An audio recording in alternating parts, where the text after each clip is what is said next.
मंडळी, जिल्ह्यात कायदा व सुव्यवस्था अबाधित राखण्यासाठी आणि संभाव्य साठेबाजीवर नियंत्रण आणण्यासाठी जिल्हाधिकारी डॉक्टर पंकज आशिया यांनी नवे आदेश जारी केले आहेत। या आदेशानुसार दुचाकी वाहनांसाठी एक वेळी जास्तीत जास्त 200 रुपये तर 4 चाकी वाहनांसाठी 2000 रुपयांचे पेट्रोल भरता येणार आहे। यासोबतच पेट्रोल बॉटल किंवा कॅन मध्ये विक्री करताना येणार नसल्याचेही आदेशात म्हटले आहे। दरम्यान मंडळी, जिल्ह्यातील 400 पेट्रोल पंपांपैकी 150हून अधिक ठिकाणी इंधन पुरवठा करणाऱ्या कंपन्यांनी पेट्रोल पंपांना इंधन उपलब्ध करून न दिल्याने त्या ठिकाणी खडखडाट होता।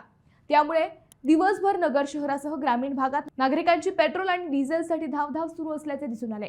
दुसरीकडे गेल्या 2 दिवसांपासून नगर जिल्ह्यातील पेट्रोल पंप चालकांचे टँकर मनमाड येथे तर दक्षिण येथील पंप चालकांचे टँकर अकोनेर येथे इंधन डेपोवर पेट्रोल आणि डिझेल खरेदीसाठी थांबून आहेत। मात्र या ठिकाणी इंधन शिल्लक असतानाही पेट्रोल कंपनीच्या वतीने पेट्रोल पंपांना इंधनाचा पुरवठा थांबवण्यात आलेला आहे।